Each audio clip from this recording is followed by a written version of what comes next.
स्थिरीकरण कोष किन किन सहकारी संस्थाहरू स्थिरीकरण कोषमा सहभागी हुने? स्थिरीकरण कोषमा के कस्ता समस्याहरू छन्? यस्ता जानकारीहरू समेटेर तयार पारिएको आजको भिडियोमा तपाईलाई हार्दिक स्वागत छ। मित्रहरू, तपाई हामी सुरक्षाको लागि बिमा गर्छौं। हामी जीवन सुरक्षाको लागि बिमा गर्छौं। दुर्घटना भइहालेमा क्षतिपूर्तिको लागि बिमा गर्छौं। व्यक्तिको मात्र होइन, हामी सम्पत्तिको पनि बिमा गर्छौं। सहकारीको भवनको बिमा गर्छौं। सहकारीमा काउन्टरको बिमा गर्छौं। नगद भल्टको बिमा गर्छौं। यी सबै बिमा केका लागि? पक्कै पनि ढुक्क हुनको लागि, सुरक्षित बनाउनको लागि हो। सहकारीको लागि स्थिरीकरण कोषको अवधारणा यसै बिमाबाट आएको हो भन्न सकिन्छ। स्थिरीकरण कोषले सहकारी संस्थामा भविष्यमा जुनसुकै समयमा उत्पन्न हुने जोखिमबाट सुरक्षित गर्ने अवधारणा बोकेको हुन्छ। वित्तीय कारोबार गर्ने सहकारी संस्थाको सही मनसाय हुँदाहुँदै पनि जुनसुकै बेला जटिल परिस्थिति उत्पन्न हुन सक्छ। राम्रो अवस्थामा चलिरहेको सहकारी संस्था भविष्यमा कुनै पनि कारणले विफलता, विघटन एवं खारेजीको अवस्थामा नपुग्ला भन्न सकिन्न। विशेष परिस्थितिका कारण यदि सहकारी संस्था सञ्चालनमा कठिनाई भएमा पनि सदस्यहरूको बचत सुरक्षित हुन सकोस् भनेर स्थिरीकरण कोषको अवधारणा ल्याइएको देखिन्छ। साँच्चै भन्ने हो भने स्थिरीकरण कोष सहकारी संस्थाहरूको विश्वसनीयताको आधार पनि हो। जसरी बैंकहरूलाई राष्ट्र बैंक अन्तर्गतको कोषले संरक्षण गरेका कारण आज आम मानिसहरूमा बैंकप्रतिको विश्वास बढेको छ, त्यस्तै सहकारीप्रति विश्वास बढाउन पनि यो कोष अत्यावश्यक भइसकेको छ। अब स्थिरीकरण कोषको आवश्यकता किन पर्यो त सुनौं। सहकारीमा जोखिम त कति बेला आइपर्छ थाहा छैन। कोषमा सहभागी सहकारी संस्थामा जोखिम आइपर्यो भने चाहिँ स्थिरीकरण कोषले प्राविधिक र वित्तीय सहयोग प्रदान गर्छ। वित्तीय कारोबार गर्ने संस्था साख अर्थात् विश्वासमा चलेको हुन्छ। सहकारी संस्थाप्रति आम सर्वसाधारणहरूको विश्वास बढाउन यस कोषले सहयोग गर्छ। संस्था अहिले राम्रो भएर हुँदैन। राम्रो अवस्थामा सञ्चालन भइरहेको वित्तीय सहकारी संस्थाहरूलाई पनि भविष्यमा आइपर्न सक्ने सङ्कटबाट उठाउन र पुनर्स्थापना गर्न सहयोग गर्छ यस कोषले।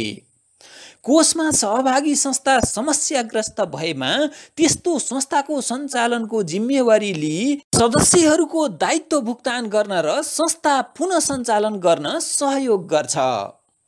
स्थिरीकरण कोष सञ्चालक समितिको खर्च पनि यसै कोषले बेहोर्छ, जसले गर्दा राज्यलाई यस कोष सञ्चालन बापत थप दायित्व सिर्जना हुँदैन।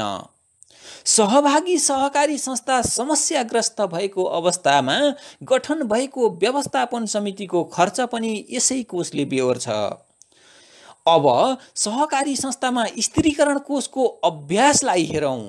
सहकारी संस्थामा स्थिरीकरणको अभ्यासलाई हेर्दा विश्वमा सर्वप्रथम आइरिस लिग अफ क्रेडिट युनियनले सन् 1980 को दशकमा नै स्थिरीकरण योजना ल्याएको पाइन्छ। यस्तै किसिमका प्रयासहरू जमैका, संयुक्त राज्य अमेरिका, क्यानाडा लगायत अन्य देशका सहकारी क्षेत्रमा पनि सुरु भइसकेको छ। नेपालमा भने यसको अवधारणा सहकारी ऐन 2074 ले गरेको हो। सहकारी ऐनको दफा 103 ले सहकारी संस्थामा सिर्जना हुने जोखिमबाट संरक्षण गर्न न्यूनतम 10 करोड रुपैयाँको प्रारम्भिक योगदान रहने स्थिरीकरण कोष खडा गर्न सक्ने परिकल्पना गरेको छ। स्थिरीकरण कोषमा सहभागी हुन सजिलो होस् भन्ने हेतुले सहकारी संस्थाले हरेक वर्ष कमाएको नाफाबाट कम्तीमा 5% रकम छुट्याउनु पर्ने व्यवस्था पनि सहकारी नियमावलीले स्पष्ट पारेको छ। स्थिरीकरण कोष नेपाल बचत तथा ऋण केन्द्रीय सहकारी सङ्घमा रहने व्यवस्था छ। यस कोषको सञ्चालनको लागि बचत तथा ऋण केन्द्रीय सहकारी सङ्घ, राष्ट्रिय सहकारी ब्याङ्क, राष्ट्रिय सहकारी महासङ्घ, राष्ट्रिय सहकारी विकास बोर्ड, नेपाल राष्ट्र ब्याङ्क, सहकारी तथा गरिबी निवारण मन्त्रालय, अर्थ मन्त्रालय र सहकारी विभागको प्रतिनिधि रहने व्यवस्था गरिएको छ। यसको सदस्य सचिव भने नेपाल बचत तथा ऋण केन्द्रीय सहकारी सङ्घका प्रमुख कार्यकारी अधिकृत रहने व्यवस्था छ। अन्य 2 जना सदस्यहरू कोषमा योगदान गर्ने सहकारी संस्थाका अध्यक्षहरू मध्येबाट मनोनित गर्ने व्यवस्था छ। स्थिरीकरण कोष सञ्चालन गर्न आवश्यक न्यूनतम रकम नपुग्ने भएमा नेपाल सरकारले नपुग भए जति रकम मन्त्रालयको तर्फबाट थप योगदान बापत दिन सक्ने पनि उल्लेख छ।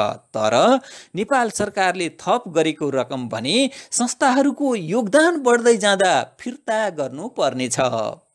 तर उक्त कोषमा हालसम्म नेपाल सरकारबाट योगदान भएको छैन भने सहकारी संस्थाहरूको योगदान पनि अपेक्षाकृत कम रहेको छ। स्थिरीकरण कोष समग्रमा सहकारी संस्थाहरूको हित र संस्थामा बचत गर्ने सदस्यहरूको बचत सुरक्षाको लागि अति आवश्यक देखिए पनि सबै सहकारी संस्थाहरू यस कोषमा सहभागी हुन सक्ने अवस्था भने छैन। किनभने कोषमा सहभागी हुन निश्चित मापदण्ड पूरा गर्नु पर्दछ।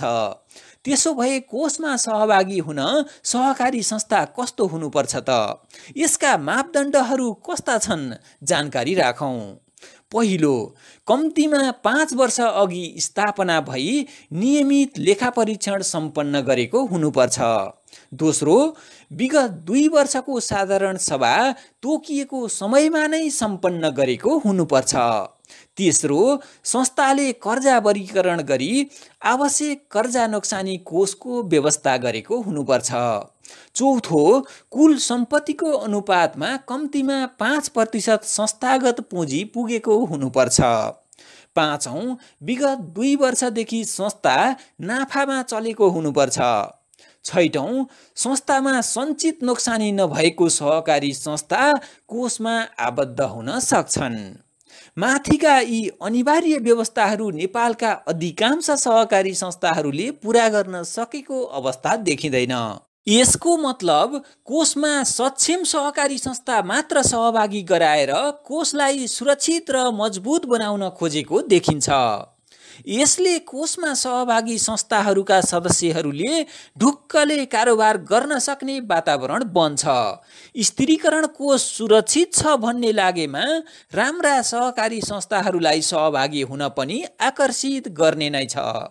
तर नेपालका वित्तीय कारोबार गर्ने धेरै सहकारी संस्थाहरू भने कोषमा सहभागी नहुने भएकाले समग्र सहकारी अभियान भने जोखिम मुक्त हुन सक्दैन। त्यसैले सहकारीहरूलाई सुरक्षित कसरी बनाउने सम्बन्धित निकायको ध्यान जान जरुरी छ। त्यसैगरी स्थिरीकरण कोषमा सहकारी संस्थाले कमाएको नाफाबाट 5% रकम छुट्याउनु पर्ने नियमावलीमा व्यवस्था छ। नियमावलीको यो प्रावधान हेर्दा सहकारी संस्थाले नाफा गर्न नसकेमा कोषमा योगदान गर्नु नपर्ने भन्ने बुझिन्छ। यसरी योगदान गरे पनि हुने नगरे पनि हुने अवस्था भयो भने कुनै संस्थाले योगदान गरिरहने र नाफा गर्न नसक्ने संस्थाहरू चुपचाप बस्दा पनि हुने अवस्था आउन सक्छ। यसले सहकारी संस्थामा थप जिज्ञासा उत्पन्न गरिरहेको छ। यस्ता विषयहरूमा सम्बन्धित निकायले तत्काल स्पष्ट पारी सहकारीहरूको साख वृद्धि र सदस्यहरूको बचत सुरक्षाको लागि स्थिरीकरण कोष तत्काल सुचारू गर्न कोसिस गरोस्। सम्पूर्ण सहकारी अभियानको यही अपेक्षा छ। मित्रहरू, तपाईलाई आजको भिडियो कस्तो लाग्यो? राम्रो लागेमा तपाईको संस्थाका सबै सदस्यहरूलाई बाँड्नुहोस्। भिडियो सम्बन्धी कुनै जिज्ञासा भएमा कमेन्ट बक्समा लेखिदिनुहोला। साथै आगामी दिनमा सहकारी सम्बन्धी महत्त्वपूर्ण भिडियोहरू निरन्तर प्राप्त गर्नको लागि यो च्यानल सब्स्क्राइब गर्नुहोस्। तपाईको आजको दिन शुभ रहोस्। धन्यवाद। नमस्कार। जय सहकारी।